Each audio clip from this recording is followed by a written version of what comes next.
It all started long ago in a science lab, after humans mysteriously caused a disruption in nature. Like most experiments geared towards the progress of mankind, this time it was a human virus. This virus affected animals of all kinds and the most dominant species who exhibit close characteristics to mankind. An example being the apes showed very successful signs of the virus, dominating the planet and exhibiting characteristics like mankind. However, the effect only had an opposite reaction on humans, whom were now behaving like animals.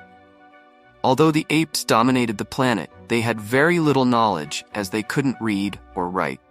But one ape known as Caesar had the knowledge of reading and translating alphabetical words to his clans. This served as a threat to mankind, and the fight between man and ape never ceased. However, Caesar stood up for his people, sacrificing himself for his clan, that apes may have freedom of their own and not be treated like animals. Long after Caesar's death, apes have formed different clans, while humans have become more like animals and lost the ability to speak. Noah, a young chimpanzee from a clan that practices falconry, prepares for a coming-of-age ritual by gathering wild eagle eggs with his friends, Anaya and Sona. These eggs would then be brought back to the clan where it will be kept warm by the monkey until the baby eagle emerges, being trained to send and receive messages. The trio battled with great danger in the forest, retrieving the eagle eggs, managed to survive with each having one egg each from an eagle's nest. As they came down to settle on their horses and ride back home, Noah found out his blanket was missing, and a mysterious figure was lurking about behind the bushes. The trio, after chasing the figure, arrived at an abandoned train station, where Noah found his blanket hanging on a dead branch. As he approached, he realized the scent in the blanket was not that of an ape, but of a human. They quickly took the blanket and rushed back home to meet their clan and family. Here we realize that Noah is mostly hesitant to meet his father because he mostly fails in doing basic things that please him. As Noah handed the blanket to his father, the latter reminds his son that he needs to learn a lot of things before he can be approved by the elders as one that blends with the clan. The blanket was then given to some of the elders of the clan, who set out to perform a ritual to scare the human scavengers away from the limits of their clan. However, unbeknownst to them, a human scavenger had followed Noah home and accidentally broke his egg during a struggle before running away. He embarks on a perilous journey to find another one at the cloak of dawn so as not to get into trouble with his father the next day. While searching for a new egg, Noah discovers a group of ape raiders using electric weapons to harm other members of his clan. He hid from them, but they followed his horse back to his clan. When Noah returned home, he found his village in flames. The guerrilla general of the ape raiders, Silva, kills Noah's father, Koro, and then throws Noah from a high platform where he becomes unconscious till the next day. When Noah wakes up, he realizes his clan has been taken and their properties burnt into ashes. He buries Koro and sets out to rescue his people. Along the way, he finds his mother's blanket and uses it as a map to trace the destination of the clan.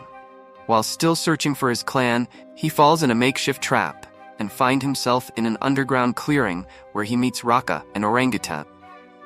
Raka offers a helping hand after realizing that Noah was not one of the ape scavengers.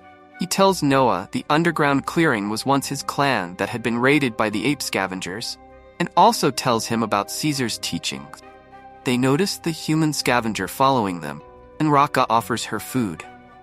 As the human shivered from the cold, Raka decided to give Noah's blanket to her, but Noah hesitated, claiming it was all he had left of his mum and very special to him. Raka then told him to have mercy for humans, for they also feel like apes. They later named her Nova. Whilst wandering through the clearing, Noah saw a giant telescope and peeked through it, amazed by the sight of the other planets he was seeing in space. Just then, Nova came around, peeking through the telescope and exhibiting a form of emotional intelligence, one that left Noah in awe. He told Raka about the strange incident he had witnessed. The two decided to continue their journey whilst taking Nova with them as their pet. Whilst in the woods, they find different species of mammals like zebras and wild humans whom were quenching their thirst by a stream, oblivious of the surrounding around them. Nova becomes sad watching the wild humans, and what had become of humanity. Noah decides to leave and find his clan, not even bidding farewell to Nova. But Raka hands him a chain which he claims is as a symbolism of the life and teachings Caesar left behind, reminding them of their worth as apes. Nova ultimately attempts to stop Noah when he set out to find his clan's men and women. Suddenly, Silva's raiders attack the humans, trapping them in nests and dragging some on the ground.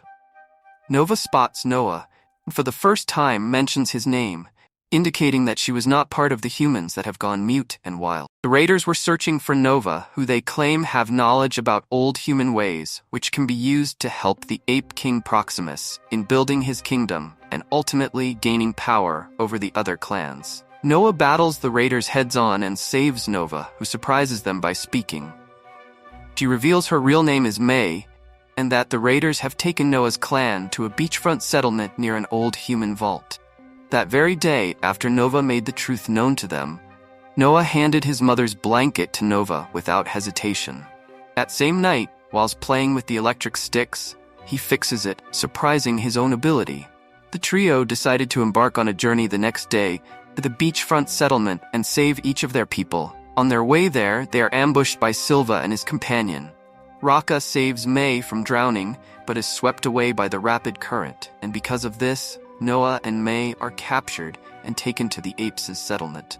Over here, the apes were made to do very strenuous works till dusk, and only fed with a spoonful of a meal once per day. Noah reunites with his clan and informs his mum about the death of his father. But their happy reunion was suddenly stopped by the echoes of drums and sounds. It was a gathering by the ape king Proximus to try their desperate attempts to open a vault which contained human weapons and materials of great knowledge. May meets another human prisoner, whom, unlike May, was more than pleased to work for Proximus and teach him about the old human world. May was more concerned about getting humans to act back as humans by opening the vault and retrieving a device that housed the ability to break the virus and contact other intelligent humans. As she talked this over with Trevathan, the latter only dampened her spirit by telling her to stop thinking about how things were and accept her new life to serve the apes so she can get warm foods and blanket on her body at night. Proximus invites Noah to dinner with May and Trevathan. Whilst at the table, Proximus makes it known to the humans that he only craves for the knowledge and equipments in the vault. He wants to learn how humans could fly in the sky with an aeroplane, and how mass weapons of destruction were made. Proximus thinks since Noah was able to fix the broken torch, Noah's cleverness could help open the vault, and warns him that May have her own agenda. Noah confronts May, demanding the truth in exchange for his help.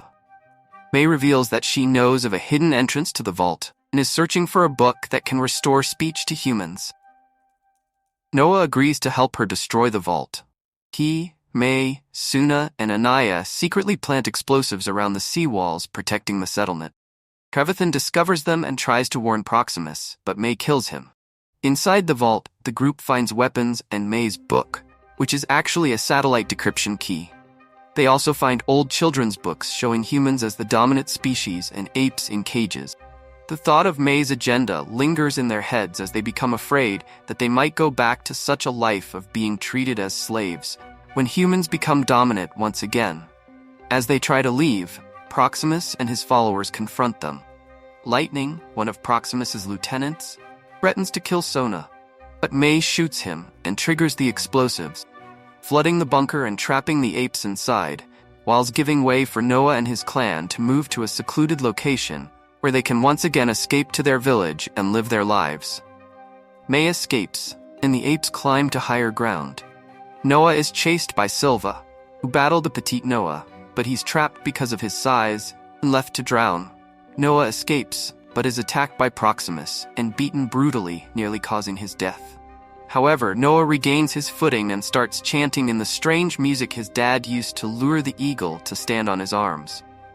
Immediately, his clan men and women joins in the chanting, and troops of eagles match to the location and fight Proximus, pushing him down the cliff where he drowned in the sea, leading to his death.